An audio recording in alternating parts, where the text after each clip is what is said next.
Just try one, they said. It'll be fun, they said. You'll have a great time, they said. Piano's not cool anymore, they said. Hi, welcome to the Midlife Synthesist. Let's get started.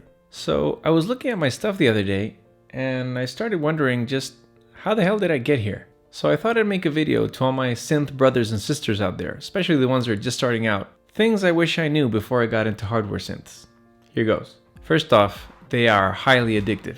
I want to start off this video by saying that synthesizers should come with a warning label. Highly addictive. Consume at your own risk. Just like drugs and tattoos, once you get your first synth, you'll probably start looking for your next fix pretty soon. You will find that each synthesizer has its own particular character and unique sound. And just like playing solo versus playing with a band, it's always nicer when you play with more friends. They are expensive. Of course, this varies from person to person, and I certainly know people who have their gas pretty reined in. But the farther down you go into this rabbit hole, the more you'll start acquiring a taste for the finer things in life.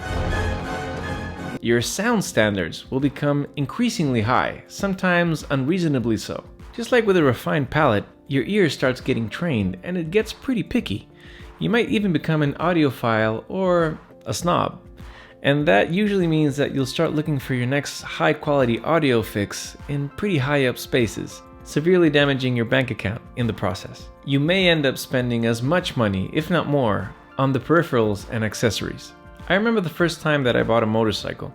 The salesman told me that I should take into account that I was going to spend about as much money on the protective gear as I would on my beginner motorcycle. Nobody gave me that warning when I bought my first synth. Be it headphones, studio monitors, high quality cables, audio interfaces, you name it. They might not be as sexy as buying a new synth, but you're certainly going to need them, and they will cost you.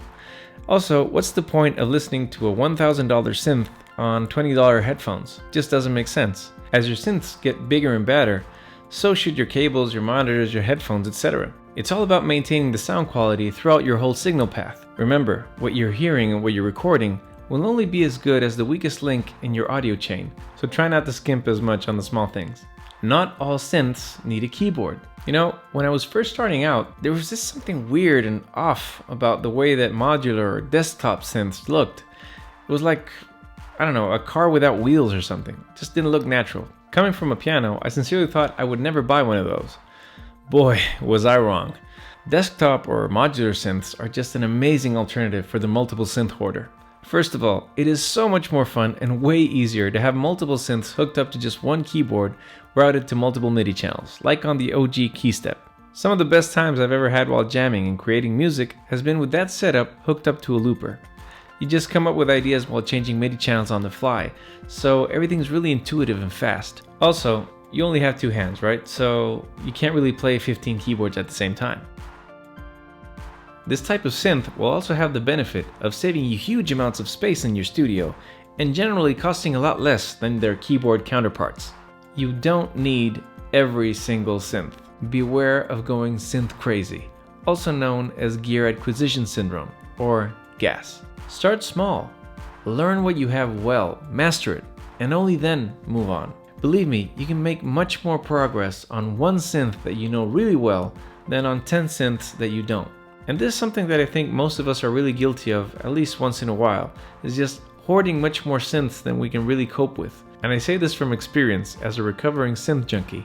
Less really is more. Don't let go of your guitar pedals, if you have any. So before I got into synths, I was really into electric guitar. And like any electric guitarist worth his salt, I had a few effect pedals in my stable.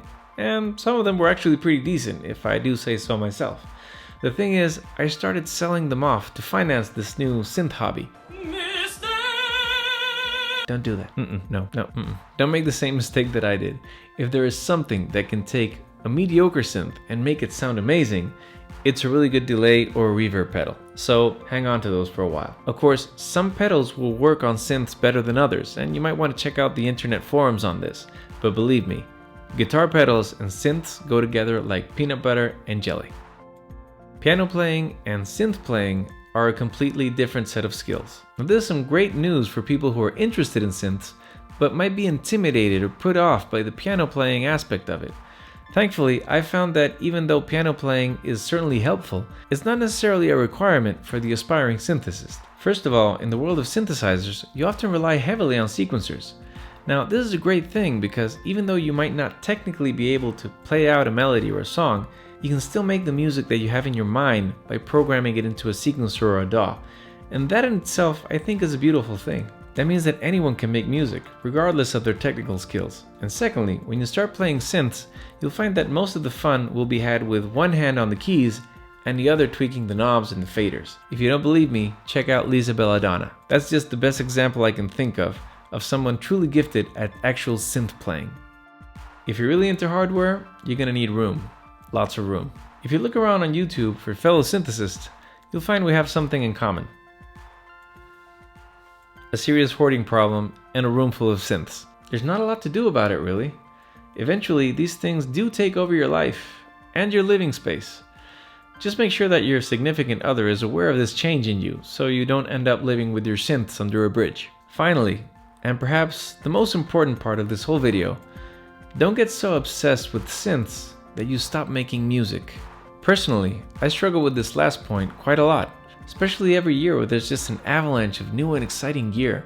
It's really easy to become a collector instead of a musician.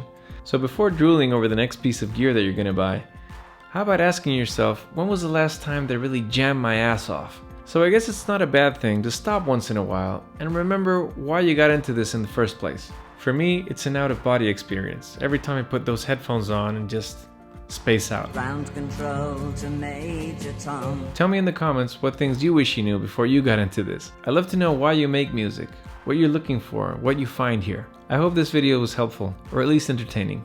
I'll see you in the next one.